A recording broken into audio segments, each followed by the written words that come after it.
안녕하세요. 바란예안교회 전재원 목사입니다. 베드로가 예수님을 처음 만났던 때를 기억하시죠?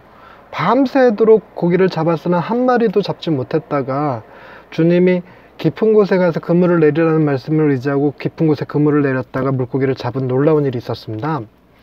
그게 왜 놀라운 기적이냐면 갈릴리 바다라는 것이 특성상 낮에는 물고기들이 그 해수면 깊은 곳에 들어가서 바닥에 떨어져 있는 곡식들을 주워 먹고 살기 때문에 고기를 그물로 잡을 수가 없습니다. 그래서 그물은 항상 일조량이 없는 밤에, 그래서 물고기들이 해수면 가까이 올라와 있을 때 그물을 던져서 잡는 것이거든요. 그래서 밤새 그물을 던졌다는 얘기가 바로 그 의미가 되는데, 그래서 해가 떠서 이제 더 이상 그물로 고기를 잡을 수가 없어서 그물을 정리했는데, 그것도 가장 깊은 곳에 가서 그걸 던졌더니 물고기가 2배 가득 차게 잡히는 것은 그야말로 놀라운 기적 중에 기적이죠. 이런 일을 한번 겪었던 베드로여서 그런지 두 번째 어획 기적에 있어서 베드로의 느낌은 사뭇 달랐을 것입니다. 예수님을 부인하고 예수님을 떠났다가 예수님이 돌아가시고 부활하신 후에 갈릴리 바다에서 다시 만났을 때도 동일하게 그 어획 기적이 재현되거든요. 근데 조금 다른 부분이 있습니다. 첫 번째 어획 기적에서는 물고기의 숫자 같은 거는 전혀 언급되지 않았어요. 2배 가득 차게 걷었다라는 얘기만 있었지. 그런데 두 번째 어획 기적에서는 153마리, 153마리나 되는 물고기를 잡았다라는 기록이 남아있잖아요. 이게 참 독특한 표현이거든요. 물고기를 일일이 세봤을 리가 없잖아요. 그 상황에서 몇 마리지? 뭐 하나, 둘, 셋, 넷 이럴 리가 없을 테니까.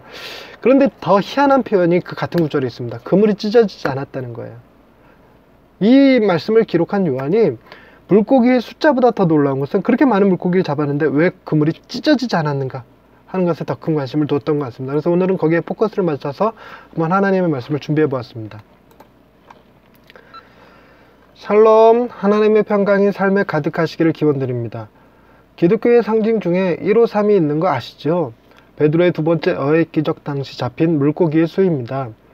153이 무엇을 의미하는지 다양하게 접근했지만 딱히 속 시원하게 풀어준 학자는 별로 없습니다.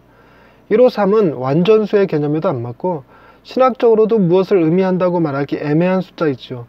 그저 우리는 모나미 볼펜의 이름 정도라고 알고 있고 어떤 이들은 이 숫자를 돈을 부르는 부적처럼 사용하고 있을 뿐입니다. 저는 잡힌 물고기가 153마리라고 기록한 것보다 그것을 세보았다는 것이 더 이상하게 여겨집니다. 베드로의 어획 기적 첫 번째 때에는 그냥 2배 가득 차게 잡았다고만 되어 있었지 이렇게 정확한 숫자를 제시하지는 않았거든요. 제자들이 부활하신 주님을 기다리며 갈릴리에 있었을 때 베드로가 주님을 처음 만났던 갈릴리 바다로 고기를 잡으러 갔습니다. 다른 제자들은 그저 따라갔던 것이었어요.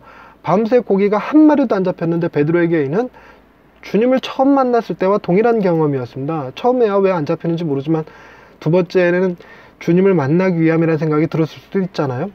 진짜로 예수님이 나타나 그물을 배 오른편에 던지라고 하셨던 것도 처음 만났던 주님과 오버랩이 되고 진짜로 던졌더니 많은 물고기가 잡힌 것도 오직 예수님을 떠오르게 하지요. 베드로는 바다로 뛰어들어 예수님에게로 갔습니다. 그리고 배에서 그물을 육지에 끌어올렸더니 잡힌 고기가 153마리였다는 것이죠. 제가 장황하게 설명하는 이유는 진짜로 물고기를 세보았다는 것이 정황상 안 맞다는 것입니다. 요한복음 21장 11절을 보겠습니다. 시몬 베드로가 올라가서 그물을 육지에 끌어올리니 가득히 찬 큰 물고기가 153마리라 이같이 많으나 그물이 찢어지지 아니하였더라. 아멘. 물고기 숫자를 제시할 때는 자연스럽게 하더니 그보다 더 이상하게 여긴 것은 이 정도 되면 의뢰 그물이 찢어져야 하는데 그렇지 않았다는 기록입니다. 갈릴리 바다에서 잔뼈가 굵은 어부들이었다는 것을 감안하면 잡힌 고기를 딱 보면 몇 마리겠구나 라는 것을 직감적으로 알 수 있을 것 같기는 합니다. 어떤 학자는 갈릴리 바다의 어종이 153종 정도 된다고 하더군요. 달리 말하면 잡힌 물고기를 딱 보니까 종류가 같은 것이 하나도 없어서 당시 어부들의 표현으로 153마리 잡혔네 라고 한 것일 수도 있다는 것이죠. 동틀 무렵 육지에서 가까운 곳에서 각기 다른 종류의 물고기를 잡았다는 것이 어마어마한 일일 것 같은데 저자는 잡힌 고기의 수보다 찢어지지 않은 그물을 더 이상하게 여겼다는 것이잖아요. 찢어지지 않은 그물에 대해 생각하면 다양한 묵상들이 나옵니다. 그물이 찢어지지 않았다는 것은 잡은 물고기를 놓치지 않았다는 것을 의미하죠. 예수님을 부인하고 떠났던 제자들을 주님이 결코 놓치지 않으신다는 것을 연상케 해줍니다. 실제로 주님은 이 갈릴리 바다에서 예수님을 부인했던 베드로를 회복시키시잖아요. 그것도 베드로가 주님을 부인했던 그때와 비슷한 상황을 펼쳐놓으시고 베드로에게 사랑의 고백을 3번 하게 함으로써 3번 부인했던 정죄감을 회복시켜 주셨습니다. 기독교의 기본 신앙 가운데 성도의 견인이라는 교리가 있습니다. 하나님은 당신의 백성이 연약하고 죄인이었고 원수였을 때 십자가를 통해 사랑을 확증해 주신 분입니다. 그 사랑은 우리의 상태에 따라 달라지는 것이 아니라 그 사랑이 우리의 어떤 상태라도 그 상태에서 베풀어지는 것이지요. 다시 말해서 하나님은 사랑을 받을 만한 사람에게 사랑하시는 것이 아니라 하나님이 택한 사람은 무조건 사랑받게 되어 있다는 것입니다. 사랑을 받기 위해 무엇을 해야 하는 것이 아니라 하나님이 우리를 사랑하신다는 것을 우리에게 증명하시고 설득시키는 개념이라는 말이잖아요.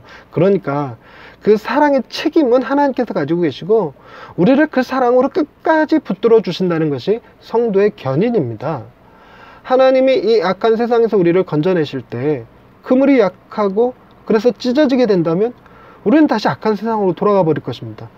그러나 너무 감사한 것이 주님이 가지신 그 그물은 절대로 찢어지지 않는 그물이라는 것이죠. 주님의 사랑은 변하지 않으시고 어떤 상황에서도 우리를 떠나지 않으시고 우리를 버리지 않으실 것이라는 말이죠. 내가 주님의 손을 놓을지라도 주님까지 우리의 손을 놓지는 않으실 것임을 믿습니다. 주님은 가장 견고한 그물로 우리를 건지시는 분이십니다. 할렐루야. 우리를 건져내어 살려주신 하나님 아버지, 우리는 하나님의 품 안에서 가장 안전하고 행복한 사람들임을 알려주셔서 감사합니다. 우리의 생각에 세상이 너무나 아름답고 좋아 보여서 자꾸만 하나님의 품을 떠나 살기를 원하지만 그럼에도 불구하고 변함없는 사랑으로 우리를 붙들어 주시니 감사합니다. 가끔은 우리를 둘러싼 그물이 불편하게 느껴져 원망하던 죄악을 용서하여 주옵소서. 우리를 붙드시는 주님의 손이 우리를 떠나지 않음을 깨닫고 언제라도 다시금 주님의 손을 붙잡고 동행의 기쁨을 누리게 하여 주옵소서. 우리의 영원한 피난처가 되시는 하나님을 찬양하오며 예수님의 이름으로 기도드립니다. 아멘. 성도의 견인 교리를 받아들이지 않는 몇몇 교단이 있는 것도 잘 압니다. 근데 저는 이상하게 성도의 견인 교리가 너무 좋아요. 하나님의 사랑이 변치 않을 거라는 말이잖아요. 내가 잘할 때에도 잘하지 못할 때에도, 내가 건강할 때도 병들었을 때에도, 성공했을 때에도 실패했을 때에도, 그것이 신앙에서조차도 말이죠. 어떤 상황에서도 하나님의 사랑은 변하지 않으시고 끝까지 우리와 함께 하시고 우리를 붙드신다는 그 개념이 너무나 좋습니다. 그 개념을 한 번 더 입증하기라도 하듯이 이 찢어지지 않는 그물이 그런 견인 교리를 기억나게 하고 또 한 번 감사하게 하네요.